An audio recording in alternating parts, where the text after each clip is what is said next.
నమస్తే, welcome to Leo. మనతో ఉన్నారు పొలిటికల్ అనలిస్ట్ శ్రీలీల గారు. నమస్తే అండి. నమస్తే అండి. వైవి సుబ్బారెడ్డి కల్తీ జరిగింది వాస్తవమే, నేను చెప్పడం కూడా కాదు, ఖచ్చితంగా సిట్టు కూడా చెప్పిందని చెప్పేసి అన్నారు. ఒకసారి మీకు వాయిస్ వినిపిస్తాను. జంతువు కలవలేదంటున్నారు, కానీ కల్తీ జరిగిందంటున్నారు. కల్తీ జరిగిందని మీరు ఒప్పుకుంటున్నారు?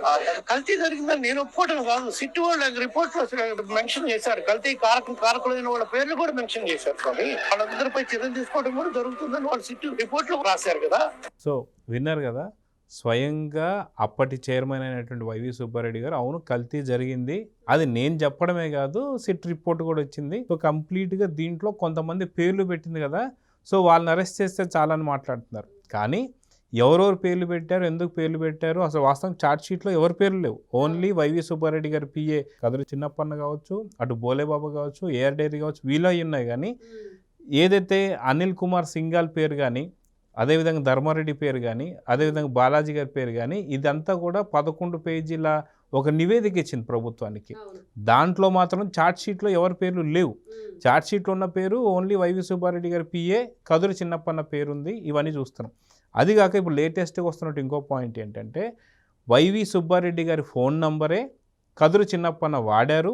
దాని నుంచే అన్ని కల్తీ నెయ్యికి సంబంధించిన లావాదేవీలు కూడా జరిగిన సంగతి ఇప్పుడు బాగా స్పష్టంగా బయటపడింది. అది 9542419999 అనేటువంటి ఒక నంబర్ ద్వారా ఈ యొక్క విచారణ సాగింది. ఇప్పుడు కంప్లీట్గా అడ్డంగా దొరికిపోయాడు వైవి సుబ్బారెడ్డి. అండ్ అంతిమ లబ్ధిదారులు కూడా దొరకబోతున్నారా అని చెప్పేసి అంటే ఏం చెప్తారు? అదేవిధంగా దీంట్లో ఈడీ కూడా ఎంటర్ అయిందంట. సో దీన్ని ఎలా చూడాలంటారు? అంటే నేను జగన్మోహన్ రెడ్డి గారు ఒక మాట అన్నారు, but there is no non veg అని. అనగానే వెంటనే అందరికీ నాన్ వెజ్ ఏంట్రా బాబు, ఏం మాట్లాడుతున్నాడని. అంటే కనీస అవగాహన ఇదొక్క విషయంలోనే కాదు, ఏ విషయమైనా చూడండి, తన పేరు కూడా తను మరి ఏదైతే తన స్క్రిప్ట్ వస్తుందో అది చూడకుండా చెప్పలేని పరిస్థితి. పక్కన జోగి రమేష్ ఉన్నాడు, దాంట్లో ఏదైతే ఈ జంతువులు కొవ్వు సంబంధించి యానిమల్ ఫ్యాట్ లేదని చెప్పాలి అనే చిన్న అవగాహన లేని పరిస్థితిలో వాళ్ళు ఉన్నారు. మరి కానీ అబద్ధాలు చెప్పమంటే, ఎదుటి వాళ్ళ మీద నిందలు వేయమంటే మాత్రం ఇష్టానుసారంగా ఒక మన కొండవీటి చాంతాడంత స్క్రిప్టులు రాసుకొని వచ్చేసి ఇచ్చేస్తూ ఉంటారు. ఈ రోజున అసలు నెయ్యే కాదు, అది సింథటిక్ ఘీ అనేది వాస్తవం. అక్కడ ఆవు పాలు కానివ్వండి, ఆ వెన్న కానివ్వండి, నెయ్యి కానీ, మనం చిన్నప్పుడు అనుకుంటాం నేతి గిన్నె అని చెప్పేసి ఒకటి ఉంటుంది. కనీసం ఆ నేతి గిన్నెడు నెయ్యి కూడా దానిలో లేదు. అలాంటిది ఈ రోజున వీళ్ళు ఎంత వాదన చేస్తున్నారంటే, వితండవాదం అంటారు దీన్ని. ఆ వితండవాదం దేనికోసం అంటే, వినాశకాలే విపరీత బుద్ధి అని వీళ్ళు ఈ రోజున తప్పు చేసి తప్పించుకోవటానికి రకరకాల ప్రెస్ మీట్లు, అబద్ధాలు, ఎదుటి వాళ్ళ మీద దాడులు, బూతులతో ఇంకా రెచ్చిపోవటం, ఇంకా అక్కడ కనీస విచక్షణ, నేను ఒక మనిషిని, అన్నం తింటున్నాను, ప్రజాప్రతినిధిగా ఉన్నాను, భగవంతుని పట్ల ఆ భయం భక్తి అనేది లేకపోతే కనీసం సొసైటీ పట్ల మరి తనకి ఎటువంటి గౌరవం కానీ మర్యాద కానీ ఏది లేదు అని మరొక్కసారి నిరూపించుకుంది YSRCP party and J batch. క్లియర్గా అర్థమవుతుంది. ఇంత ఘోరంగానా మీరు తప్పుల మీద తప్పులు చేశారు. అవన్నీ ఒక్కొక్కటిగా ఈ రోజున బట్టబయలు అవుతుంటే, సరే ఈ రోజున ప్రభుత్వానికి సంబంధించిన, ఆంధ్ర రాష్ట్రానికి సంబంధించిన పక్కన పెడితే, ప్రపంచవ్యాప్తంగా కోట్లాది మంది భక్తులున్న కలియుగ ప్రత్యక్ష దైవం వెంకటేశ్వర స్వామి విషయంలో మీరు విచ్చలవిడిగా ఎక్కడా కూడా ఇదిగో ఈ తప్పు చెయ్యకూడదు అని మనం చూసే మద్యం బాటిల్ తీసుకొచ్చేస్తారా? అంతకంటే దారుణమైన పనులు వాళ్ళు చేశారు అధికారంలో ఉన్నప్పుడు. మరి ఈ రోజున ఇప్పటికి కూడా కూటమి ప్రభుత్వం మీద ఏదో ఒక విధంగా అపనింద వేయాలనే ఆలోచనతో వాళ్ళు ఎన్ని విధాలుగా రెచ్చిపోతున్నారో చూస్తున్నాం. చీటికి మాటికి నిద్ర లేచిన దగ్గర నుండి ఒకటే ప్రాపకాండ చేసుకుంటూ ఈ రోజున దొరికిపోయి దొంగల్లాగా ఏం చేయాలో అర్థం కాక తేలుగుట్టిన దొంగల్లాగా ఉండిపోయారు ఒక్కొక్కరు. ఇంకా సుబ్బారెడ్డి మాటలుంటే ఇంకా ప్రతి ఒక్కరికి కూడా మైండ్ బ్లాక్ అయ్యిద్ది అన్నట్లుగా ఏం మాట్లాడుతున్నాడు, ఎవరు వీళ్ళ పిఏ, ఏం చేశాడు, ఆ ఫోన్ నెంబర్ ఎవరిది, ఎవరి లెటర్ హెడ్ మీద అది ఉంది, మరి ఇప్పటికి కూడా ట్రూ కాలర్లో అది టైప్ చేసినప్పుడు ఎవరి పేరు వస్తుంది, బ్రాకెట్లో వైవి అని ఎందుకు వస్తుంది, వీటన్నిటికీ సమాధానం చెప్పాలి వాళ్ళు. అయితే ఇప్పుడు ఇదంతా ఒక పెద్ద ఎత్తున జరుగుతుంటే, ఇప్పుడు జగన్మోహన్ రెడ్డి గారు వెన్నులో వణుకు పుట్టేటువంటి ఒక అంశం ఒకటి బయటకు వచ్చింది.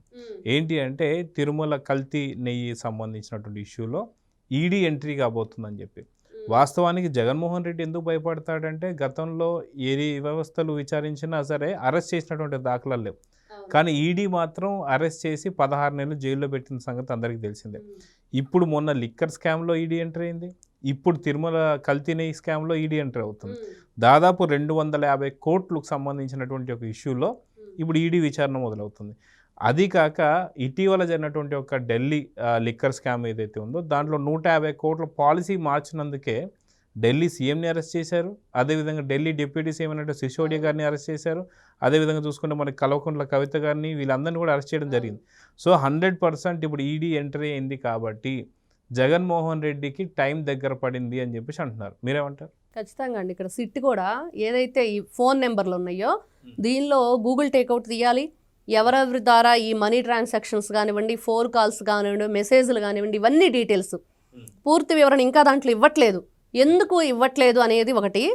ఈడీ ఎంట్రీ తోటి ఏది ఇచ్చినా ఇవ్వకపోయినా వీళ్ళ కేలైతే ఖతమవుతుంది. ఖచ్చితంగా వీళ్ళు ఏదైతే ఇప్పటి వరకు దాచారో అవన్నీ కూడా ఈడీ ఎంట్రీ తోటి బట్టబయలు కాబోతున్నాయి. ఖచ్చితంగా వాళ్ళ గుండెల్లో రైళ్లు పరిగెత్తున్నాయి అనేది మాత్రం ఖచ్చితంగా వాస్తవం. ఎందుకంటే జగన్మోహన్ రెడ్డి గారు మరి ఇది వాళ్ళ తండ్రి గారి నుంచి వస్తుంది. 7 కొండలు ఎందుకు హిందూ మతాన్ని వీళ్ళు ఏ విధంగా అణచివేయాలని చెప్పి చూస్తున్నారు.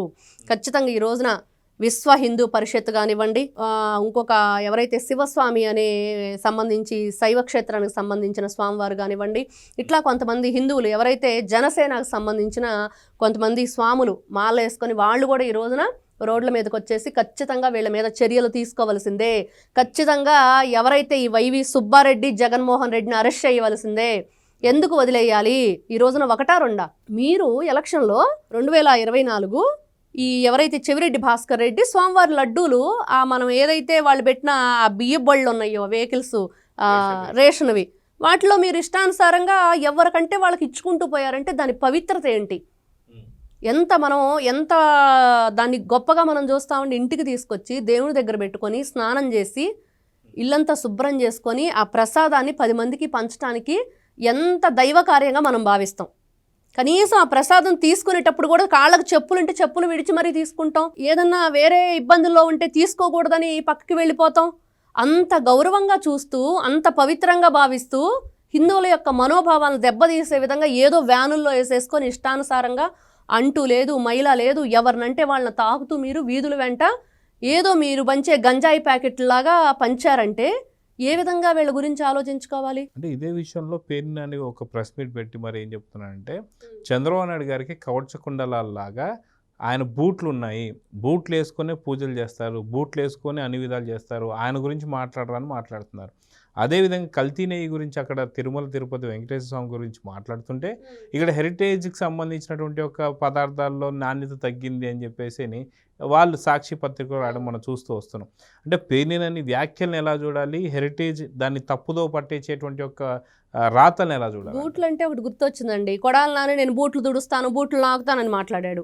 ఆ డ్యూటీ ఇప్పుడు పేరుని నాని తీసుకుంటాడేమో. మేమేమి చేయలేకపోతున్నాం. కనీసం 75 ఏళ్ల వయసులో పరుగులు పెట్టిస్తూ వ్యవస్థలను ఏ విధంగా ముందుకు తీసుకువెళ్తున్నాడు, ప్రభుత్వం ఏ విధంగా నడిపిస్తున్నాడు, ప్రజల అవసరాలు ఏ విధంగా తీరుస్తున్నారు, పేదల పట్ల ఏ విధంగా ఆయన తన ఏదైతే మంచితనం కానివ్వండి, మానవత్వం కానివ్వండి, ప్రతి ఒక్కరిని ముందుకు తీసుకువెళ్ళాలి. అసలు పేదరికం లేదనేది ఏ విధంగా 2047కి చేయాలి అనే దిశగా ముందుకు వేస్తున్నారు. కాబట్టి అలాంటి ఆయన బూట్లన్నా తుడిస్తే బాగుండు అని చెప్పి ఆ బూట్ల గురించి ఆలోచిస్తున్నాడు పేరు నాని. చేసిన తప్పులు ఈ విధంగానైనా చెంపలేసుకుందాం, వెళ్ళి ఆ బూట్లను ఎత్తి మీద పెట్టుకొని తిరుగుదాం అని చెప్పేసి వీళ్ళందరూ ఆలోచిస్తున్నారేమో. లేకపోతే బూట్లు ఏంటండి, ఏం అవసరం వాళ్ళకి? ఎప్పుడైనా చూసారా? చూపించమనండి. ఏంటి వాళ్ళ బాధ ఈ రోజున?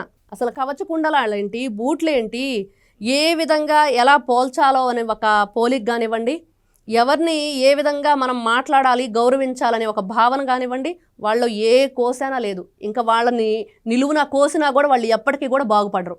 వాళ్ళన్న మాటలే కదా, నిలువునా కొయ్యండి కారం పెట్టండి. మిమ్మల్ని నిలువునా కోసినా కూడా, మిమ్మల్ని నిలువున చీల్చినా కూడా ఏ రోజుకి మీరు మంచితనం అనేది కనిపించదు.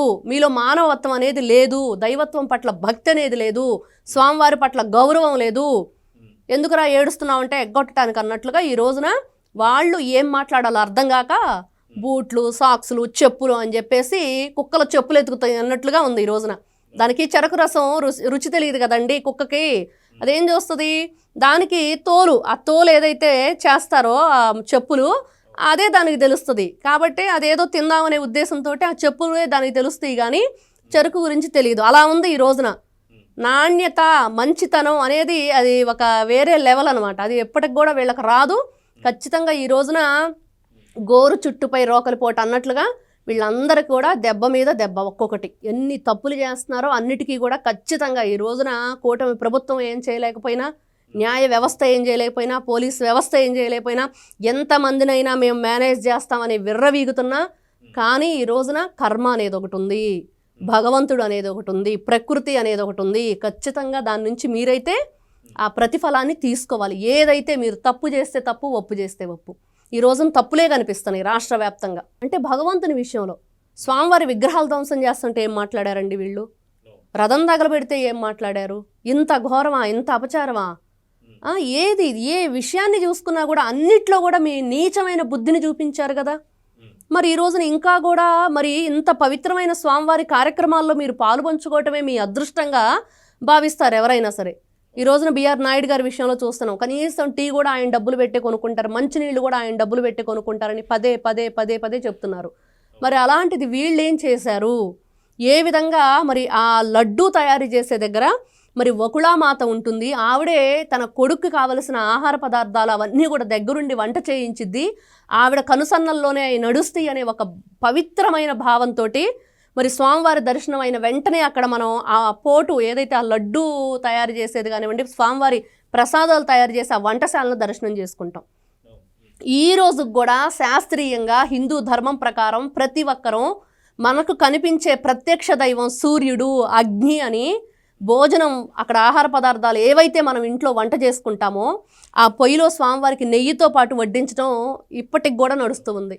అంత గొప్పగా ఉంటే ఈ దుర్మార్గులు, ఈ నీచులు ఇంత నీచంగా ప్రవర్తించి ఈ రోజున తెలియదు, గుర్తులేదు, మర్చిపోయాం అనేది ఇంకా రాలి, అది కూడా వస్తుంది త్వరలో, మాకు సంబంధం లేదు అంటున్నారు. అదే చెప్తున్నాడు, లేదు మేము కల్తీ జరిగింది అయితే సిట్ రిపోర్ట్ కూడా ఇచ్చింది, కానీ అది నాకు తెలియదు, గుర్తులేదు, మర్చిపోయానని మాట్లాడుతున్నాం. ఆయన తెలియకుండా నిద్రపోతుంటే సంతకం పెట్టించుకొని ఉంటారు వీళ్ళు, లేకపోతే మొత్తం ఇంజక్షన్ ఇచ్చేమని పెట్టించుకున్నాడు జగన్మోహన్ రెడ్డి, అది కూడా బయట పెడితే బాగుంటుంది. అది కాక మనం చూసుకుంటే దేవుడు గర్భగుడిలో కూడా నెయ్యితోనే దీపాలు వెలిగిస్తారు. అంటే ఈ 5 ఏళ్ల పాటు ఆ ఆవు నెయ్యి ఏదైతే ఈ కల్తీ నెయ్యి ఏదైతే ఉందో ఈ నెయ్యితోనే వెలిగించారని చెప్పేసి అయితే కూడా అర్థమవుతుంది. సో కంప్లీట్గా ఎంత బుకాయిద్దామన్నా సరే ఖచ్చితంగా వీళ్ళైతే తప్పించుకునే ప్రయత్నం చేస్తున్నా సరే ఎక్కడ కుదరడం లేదు. హిందూ సంబంధించినటువంటి ఒక భక్తులు కావచ్చు, మిగతా వారందరూ కూడా ఇప్పుడు పెద్ద ఎత్తున ధర్నాలు ఇవన్నీ కూడా చేస్తున్నారు. ఖచ్చితంగా ప్రజా ఆగ్రహానికి గురవుతున్నారు. ఖచ్చితంగా అండి. ఇప్పుడు శ్రీశైలంలో అదే చేశారు సంవత్సరం పాటు. మరి అక్కడ చూస్తే మరి అయోధ్య రామ మందిరంలో ఏం చేశారంటే ఏదో నెయ్యి పంపించారు సెంట్రల్ మినిస్టర్లు, మరి దాంతో తయారు చేసామని చెప్తున్నారు, దాన్ని మీరు బ్లాకులో అమ్ముకున్నారు అనిపిస్తుంది ఇప్పుడు భక్తులకి. మరి ఏం సమాధానం చెప్తారు? అసలు నెయ్యే లేకుండా సింథటిక్ ఘీతో మీరు ఇన్ని సంవత్సరాలు చేసిన మీరు ఈ రోజున ఎవరో పంపించిన 1000 కిలోల నెయ్యి వాడారా, బ్లాక్లో అమ్ముకున్నారా? మరి ఆ అనుమానం కూడా వీళ్ళు ఈ రోజున తీర్చాలి.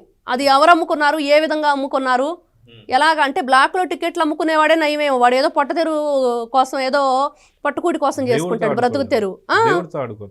ఖచ్చితంగా ఆడుకోడు ఎవ్వరు కూడా. ఎట్లాంటి పరిస్థితుల్లో కూడా అక్కడ భగవంతుని విగ్రహం ఉందంటే చెప్పులు ఇంత దూరాన్ని విడిచి వెళ్తారు, ఎందుకంటే ఆ భక్తి అలాంటిది. కానీ జగన్మోహన్ రెడ్డి సెట్టింగ్లు వేయించుకుంటాడు 100 కోట్లు పెట్టి. అంటే నువ్వు సతీ సమేతంగా తిరుమల తిరుపతి దేవస్థానానికి రాలేవు, అది జరగని పని కాబట్టి సెట్టింగ్లు వేయించుకుంటావా? వేసింది ఎవరు? వెంకటేష్ నాయుడు. కానీ వీళ్ళకి ఎవరో తెలియదు. ఈ రోజున ఫోన్లు అంటున్నారు కదండి, మరి భారతీరెడ్డి పిఏ దగ్గర ఎవరి నెంబర్ ఉంది, ఎవరు మాట్లాడారు, ఎందుకు ఉంది అంటే వీళ్ళు సమాధానం ఆ రోజు కూడా ఇలా వంకర టింకరగానే చెప్పారు. అంటే వైఎస్ వివేకానంద రెడ్డి గారి హత్య విషయంలో. అంటే ఈ విధంగా వీళ్ళు ఎప్పటికప్పుడే తప్పులు చేస్తూ తప్పించుకోవటానికి అబద్ధాలు చెప్తూ ఇలాంటి తలాతోక లేని మాటలు మాట్లాడుతూ ఎన్ని రోజులు తప్పించుకుంటారు, ఎంత దూరం వెళతారు? దాక్కోగలరు కానీ పూర్తిగా తప్పించుకోలేరు కదా. ఈ రోజున దాక్కున్న వాళ్ళని జుట్టు పట్టుకొని బయటకి ఈడ్చుకొచ్చే పనిలో భగవంతుడు మీకు తగ్గ వాళ్ళని పంపిస్తాడు. ఖచ్చితంగా జరిగి తీరుతుంది. ఇది హిందువుల యొక్క నమ్మకం, హిందువులకు స్వామివారి మీద ఉన్న గౌరవం, ఆ నమ్మకమే ఈ రోజు నిలబెడుతుంది. ఖచ్చితంగా మీరు ఏ పాపం చేశారో దానికి ఎవరైతే దాంట్లో పాలు పంచుకున్నారో అందరికీ శిక్ష అనుభవించకైతే తప్పదు. సో చూద్దామండి, ఖచ్చితంగా జగన్మోహన్ రెడ్డి ఏ వ్యవస్థకి అయితే వణుకుతాడో ఆ వ్యవస్థ అయితే వచ్చేస్తుంది, ఈడీ ఎంట్రీ అవ్వబోతుంది. ఖచ్చితంగా జగన్మోహన్ రెడ్డి అంతిమ లబ్ధిదారుడు కూడా దీంట్లో కూడా ఉన్నారని చెప్పి కొంత వార్తలు అయితే వస్తున్నాయి. సో చూద్దాం జరగబోతుందో. నమస్తే. నమస్తే. Please subscribe to Leo News for more videos.